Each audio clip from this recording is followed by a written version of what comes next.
Hi there, and welcome to this day in history for March 30th.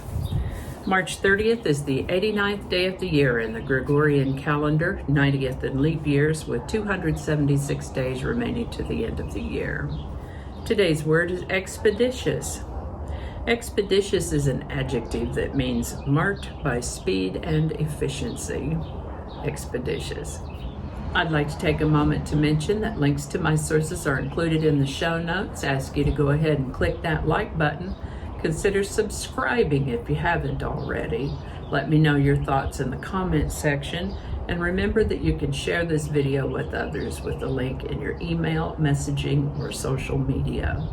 There's also a link to my This Day in History playlist, and I'll also add a link to that right up there in the corner for you.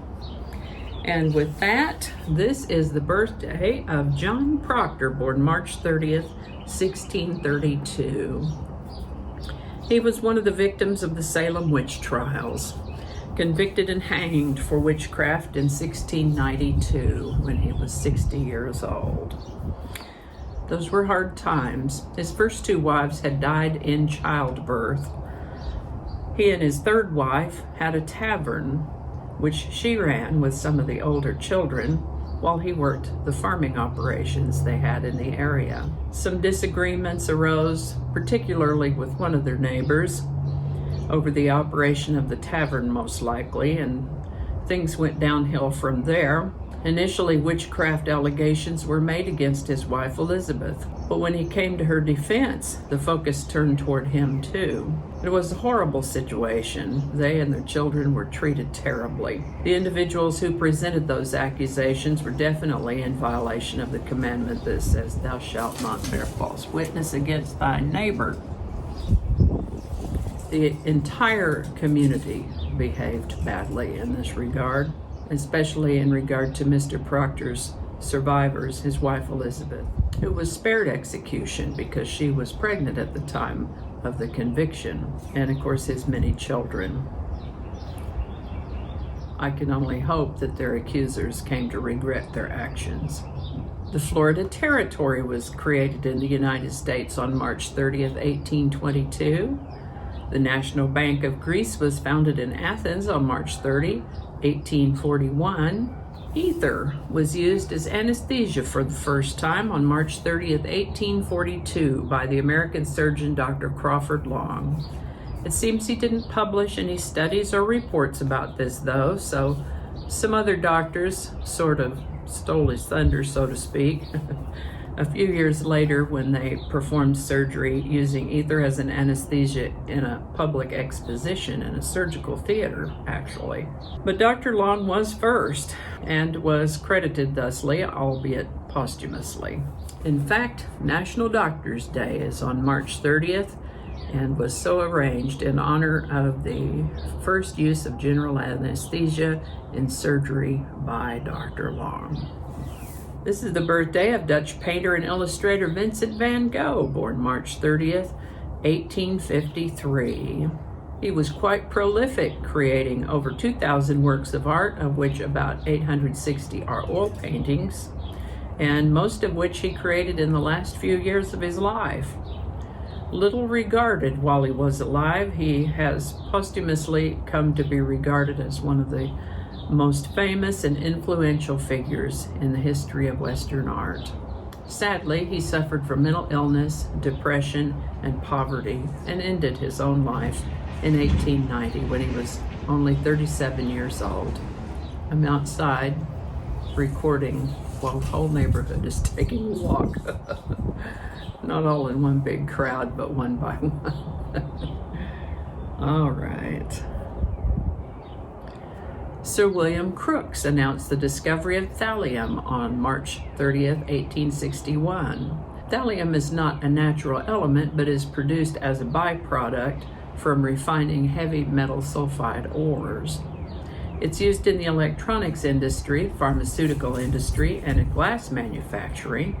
It's also used in infrared detectors and as an agent in nuclear medicine scans, like certain cardiac stress tests. Thallium salts are highly toxic and have historically been used in rat poisons and insecticides, but this use has been restricted or banned for such casual use in many countries because it is so poisonous. On March 30th, 1867, the United States Secretary of State William Seward purchased Alaska from Russia for the sum of $7.2 million. The inflation counter that I use only goes back to 1913, so that $7.2 million would be somewhere over $190 million in today's dollars. It was about 2 cents per acre at the time. The deal was struck on this date, and Alaska was formally transferred to the United States later in the year on October 18th. I'm sure we'll mention that again. At that time, the treaty had to be ratified by the United States Senate. People who didn't understand or disagreed with this action were absolutely merciless in their comments and derision. They called the arrangement Seward's Folly or Seward's Icebox. Many failed to appreciate Alaska's value at first. Indeed, it takes a certain kind of person and a good bit of determination to adapt oneself to life in the Arctic. Most, if not all, of the Russians that had migrated to Alaska left and went back to Russia after it changed hands. The Klondike Gold Rush in 1896 probably warmed people up to Alaska.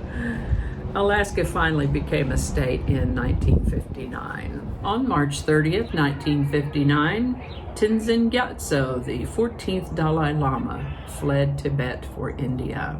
On March 30th, 1961, an international treaty called the Single Convention on Narcotic Drugs was signed in New York City. The goal of this treaty was to prohibit production and supply of certain specific drugs, except under license for specific purposes, such as medical treatment and research. This is the birthday of the artist we know as MC Hammer, born Stanley Kirk Burrell on March 30th, 1962.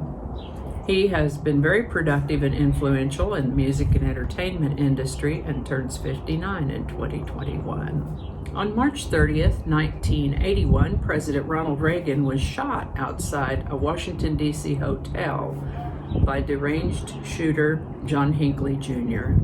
3 others were wounded in that same incident.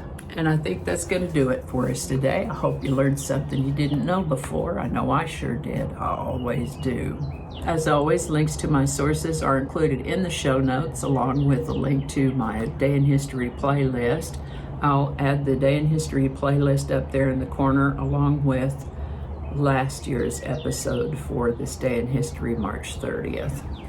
Our lovely outro music is Divine Life Society by Jesse Gallagher from the YouTube Music Library, and there is a link to his channel in the show notes as well. Thank you so much for watching. Give it a like if you enjoyed this video. Consider subscribing if you haven't already. Feel free to share this video with others, as I mentioned before. Thanks again, and I'll see you next time. You see, I'm reading my notes off my Mac today. So we'll just do that part over right quick.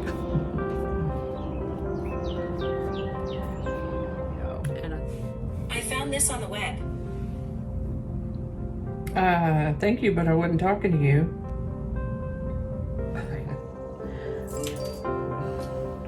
Thank you. Oh, we're still recording. Okay, good.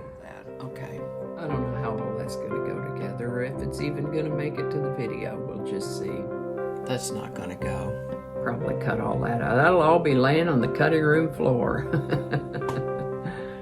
So I'll just do that whole thing over. That might not make it into the video. We'll see. Changing it up.